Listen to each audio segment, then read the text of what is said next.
All right, we're going to repeat the process.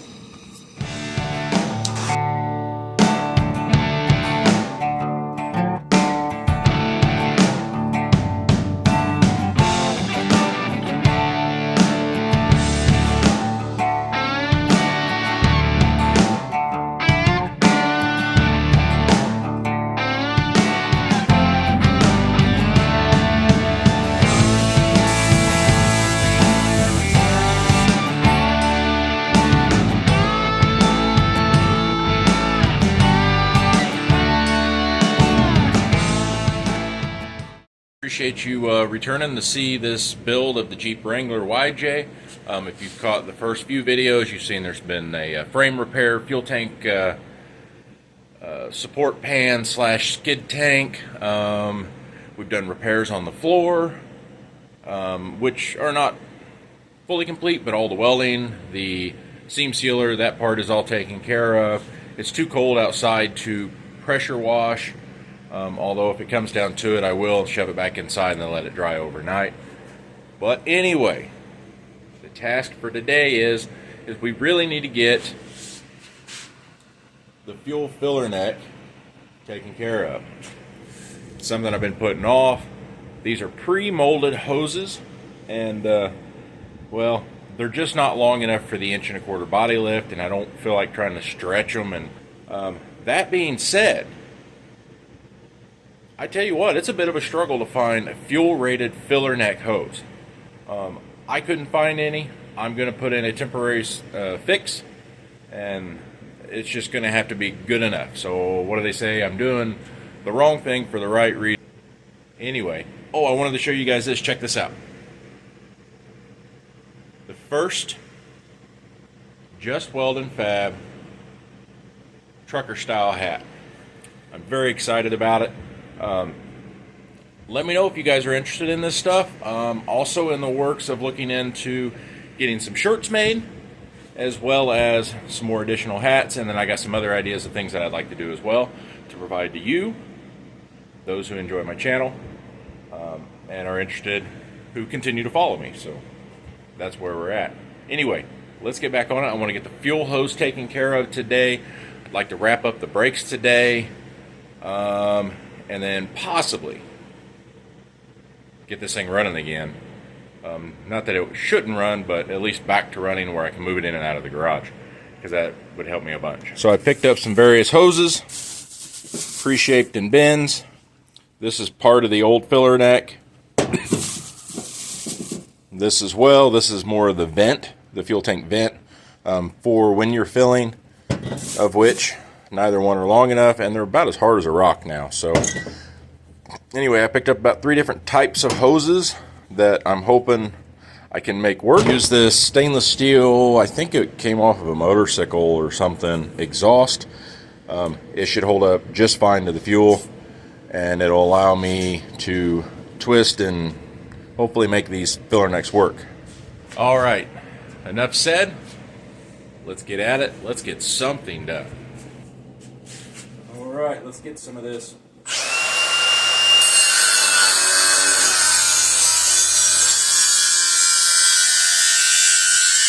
Well, let me tell you a little something about me. When it's Saturday night, I need to blow off some steam. 1, 2, 3, 4.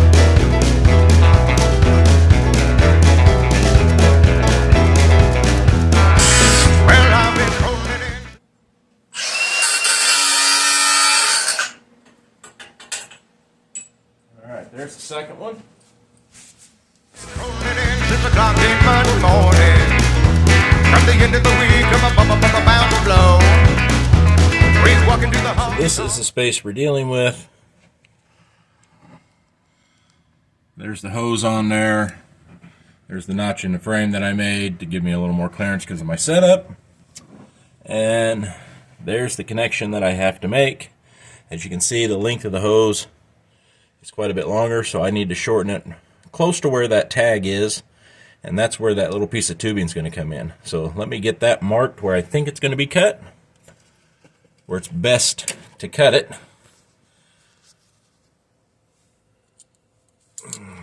I'm going to say probably in here. We'll start with that. Actually, no. I need a little bit of wiggle room, so let's go here for the first cut and figure out how much we need to take out of this section of hose. That's where that tubing is going to come in at, and then we'll see how well it lines up.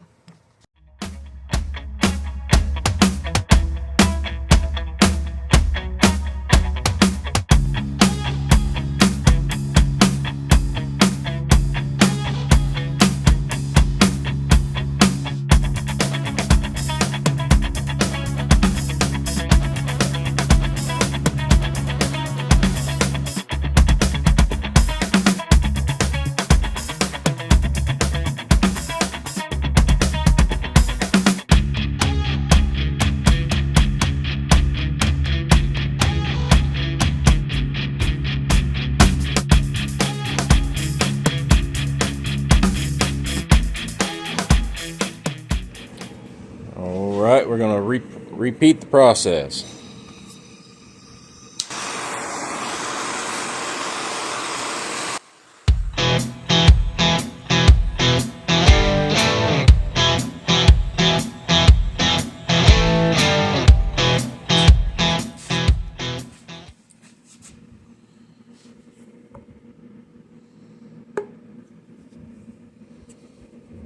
Alright.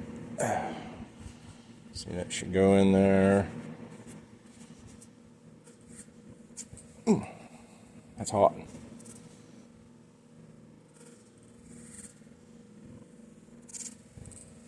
Ooh. That's hot. Imagine that, right?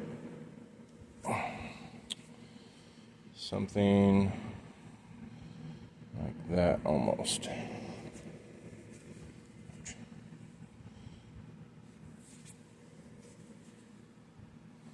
I think that's it. Alright, there we have it. Got it trimmed down. Should fit pretty good. One small issue, the nipple coming off the back of the fill neck is smaller than this by quite a bit. It is just a vent slash overflow. I could just crimp it down really good and assume it's not going to spill out, unless for some reason the Jeep ends up on its side or at a heavy angle, which is possible if I decide to wheel it like that. So I've taken a piece that I cut off of here, which I believe is going to be pretty close to the same size. I trimmed it down so that it will fit inside here, creating that additional thickness and a smaller opening here, and it should be just fine when I clamp it all down. I'm going to test fit and make sure this slides over it.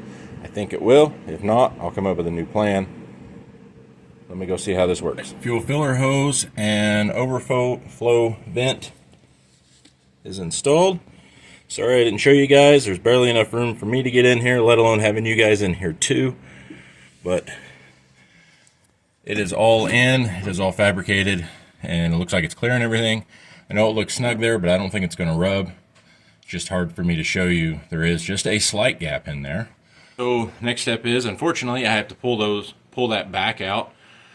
Because I have an electrical issue in a plug directly behind that, and that's going to be the easiest place to get that taken care of, hopefully, because the plug isn't looking so hot and the break in the wire is really close to the plug, so I'm not sure if I can fix it, but I will show you guys what's going on. Let me get this removed and evaluate the situation. What we're dealing with, we've got some crossover wiring. Sorry about the lighting. That is, looks like it's been cobbled together. I know it's going to create issues. I'm going to have to get the battery in it in order to see what is what and make sure that when I reconnect, everything is correct. Oh, I hate it when I see stuff like this. Red, green, black, white, green. I don't even know what that other color is. But let's find out what they are, and then we can figure out what to do. All right, not great. These lights could be replaced at some point. I think this one has been. It's just, oh, it's got some weird defect in it. Who knows? But anyway, that is working. No more loose connection. So that's good. Brake lights work. Turn signals work. That's fantastic. I'm going to reinstall the fill neck on the fuel tank. And we'll move on to the next step.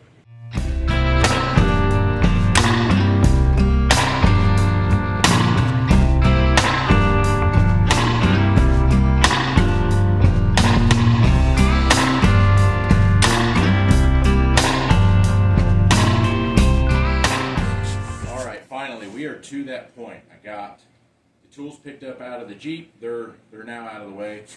We are ready to put the rear wheels back on, drop this thing back down off the jack stands, which is a huge accomplishment in my opinion, based on the amount of work that I've had to do and the limited amount of time that I've had to do it in. However, I appreciate your patience. I got to get the garage door opened up, get the other wheel brought in. I already slid the other one on. I haven't tightened it down yet. Let's get this thing down off the jack stand. Then I have a few things I need to button up underneath the hood. Shop back out the inside of the tub. And then I think we're ready to get this thing outside one way or another. Get the pressure washer hooked up. I think we're going to go ahead and do that. It's still pretty cold for that, but it's about as warm as it's going to get for the day. At least if I can get that done, get it back in here, then it will have time to dry where I do have a little bit of heat in the garage. So let's get that done and see where we end up.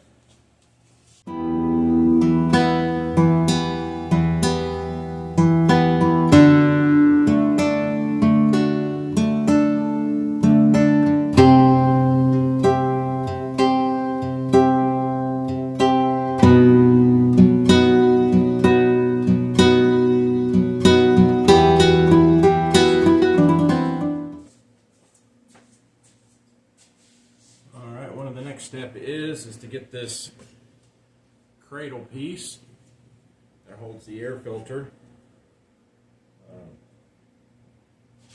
box in. I'll upgrade the air filtration system sometime later. This thing was riveted in, which doesn't seem right. Maybe it is. I was going to use bolts. I don't have any bolts small enough, so I'm not going to fool with it.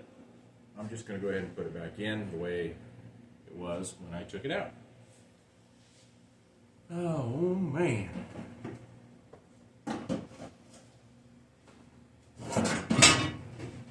Rivets will work. I think I'd rather have the aluminum ones. All I got is steel ones I think are the right size. At least I think they're the right size.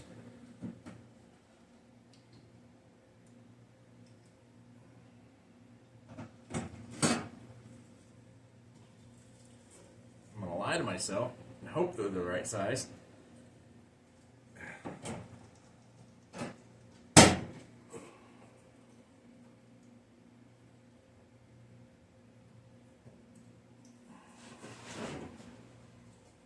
Looks like it's going to work. All right, that's better. Not great, but better.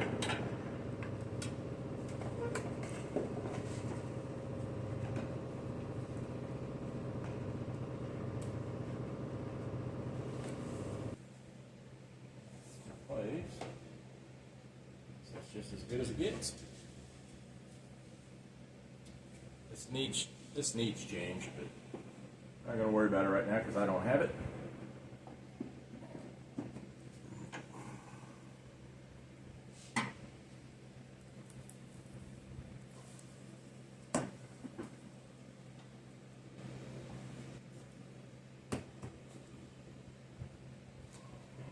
That.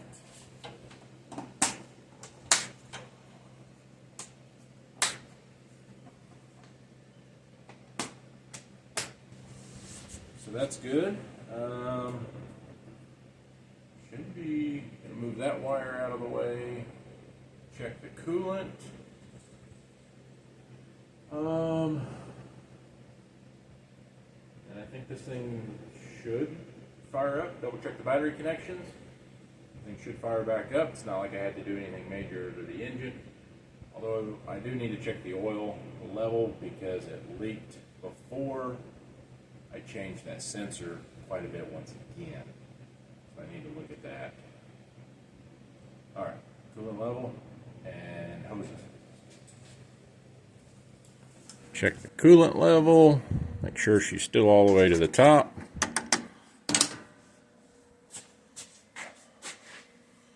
Can't see. No, it is. Whoop! Show you guys. It is not. So let's top it off with some coolant. Hopefully this is enough.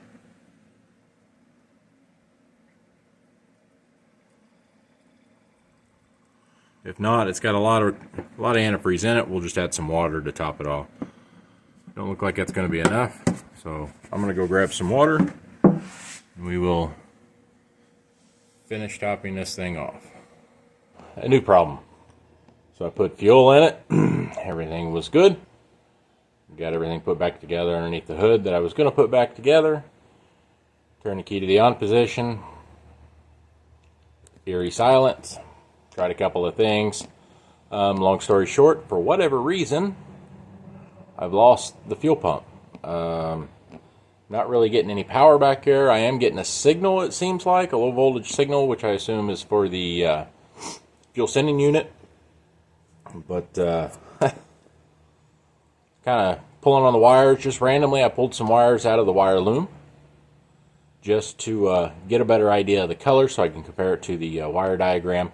And I don't know if I necessarily want to call it luck, but look what I found. If this is not the problem, it was soon going to be the problem. There was only a couple of strands. It looks like somebody had probed it once before. Didn't take much for the orange-black wire to break. And then this one here, which I believe is the, I think, don't quote me on it, but I think that might be the sending unit. But nevertheless, I've got to get these fixed. And then we'll see if maybe, just maybe, that fixes my fuel pump. I don't know how much of this you're going to actually be able to see because I'm sure my arm's going to be mostly in the way. But this is where we're at. So we're going to fix these two bad wires here where they've got some sort of corrosion and poor connection. So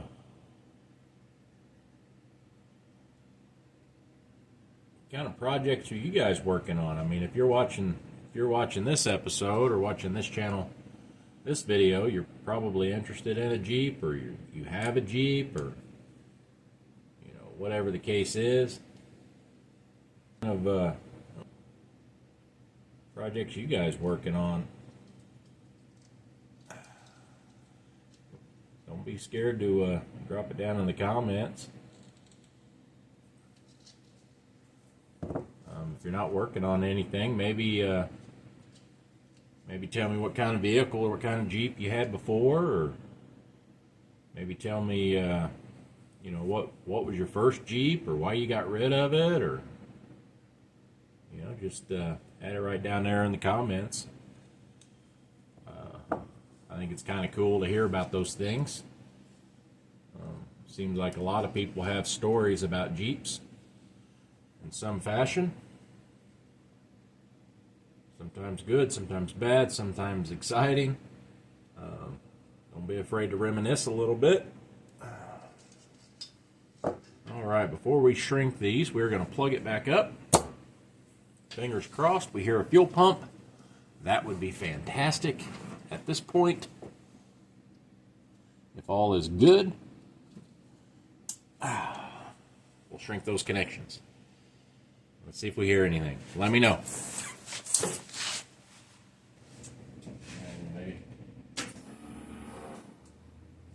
Did you hear that?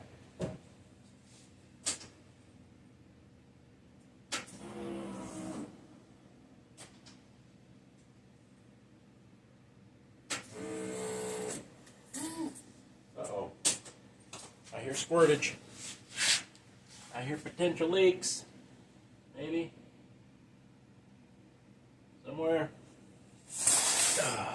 Let me look. Yeah, we definitely have a leak. I believe it's coming right out of the feed line there. Not really sure why. Certainly spraying out from somewhere. Betting that's it. Everything's wet up there.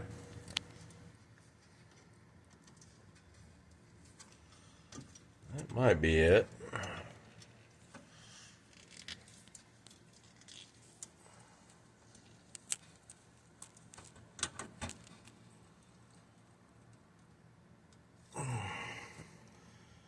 Acted like I didn't tighten it down. So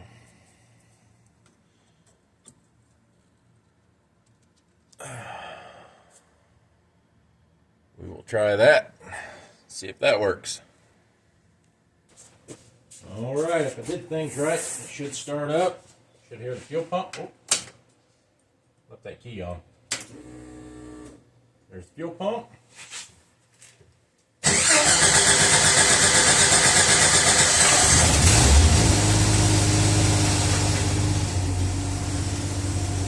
Voila.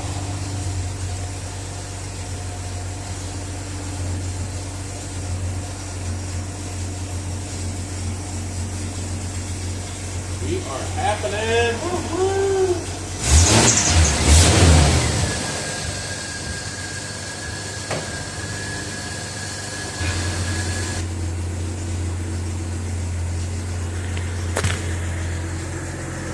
That's fantastic. We are up and operational.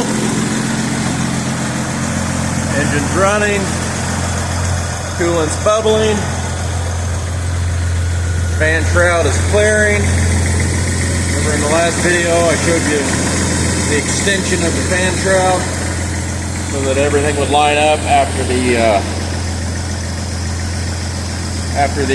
body lift that we had to deal with. Go ahead and open up the door so I don't choke myself to death with carbon monoxide. Try to get this thing up to temperature. While it's warming up, I'm going to go ahead and finish clearing off a couple of the tools and get this thing ready to roll outside. Alright, got that. Alright.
Alright, all the loose dirt, there's still some in there, but I got to hand sand everything, kind of Scotch Brite it.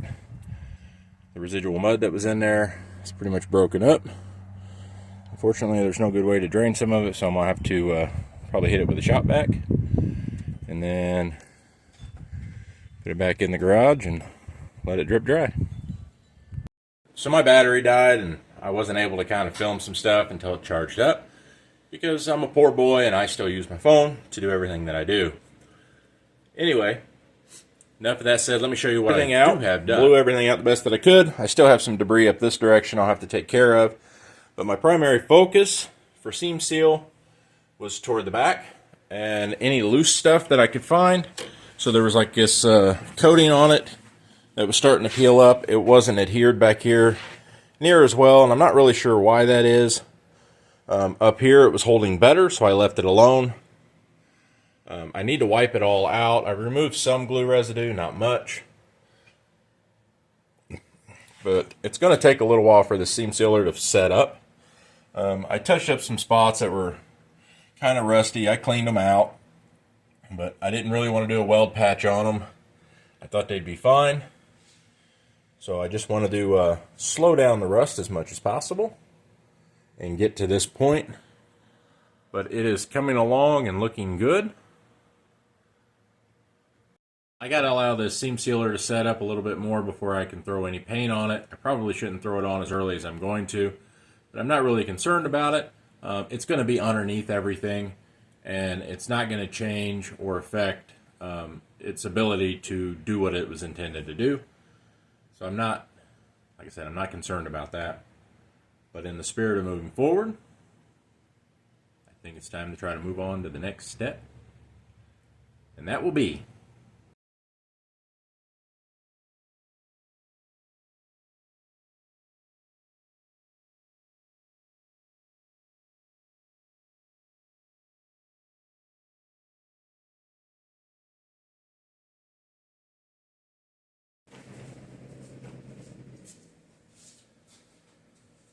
this is what time it is. I had about 2 of these that were half full left over. Mixed the 2 together. It's got some lumps in it, so extra thick stuff. Stirred it best I could. Shook it a bunch. Then to 5% to try to get it to stretch a little. Either way, it's not going to be pretty, but it'll be done. Oh yeah. So we'll paint all the way up next to the seam sealer.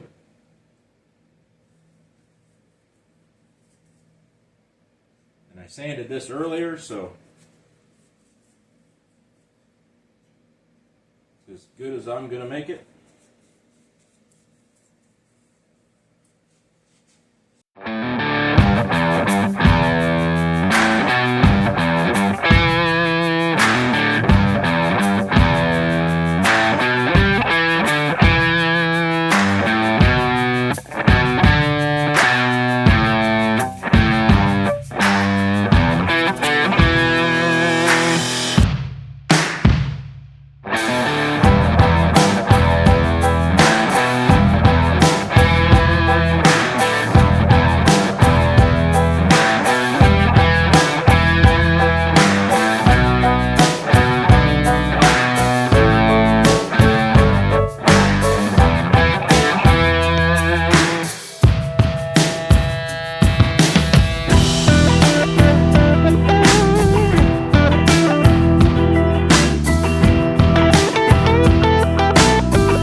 Alright, we're going to give that some time to dry. And we'll see, maybe tomorrow I'm going to hit it with some actual, probably some spray paint. That'll offset and fill in any of the gaps as far as like coverage, and it'll be, obviously, like I keep saying, better than it was, as good as it's going to be. Anyway, it is pretty much dry. Everything's looking pretty good. A couple little wet spots in it. I think I'm going to go ahead and start in with the rattle can. I have 2 cans, and we'll get done what I can. That'll probably be it for the night.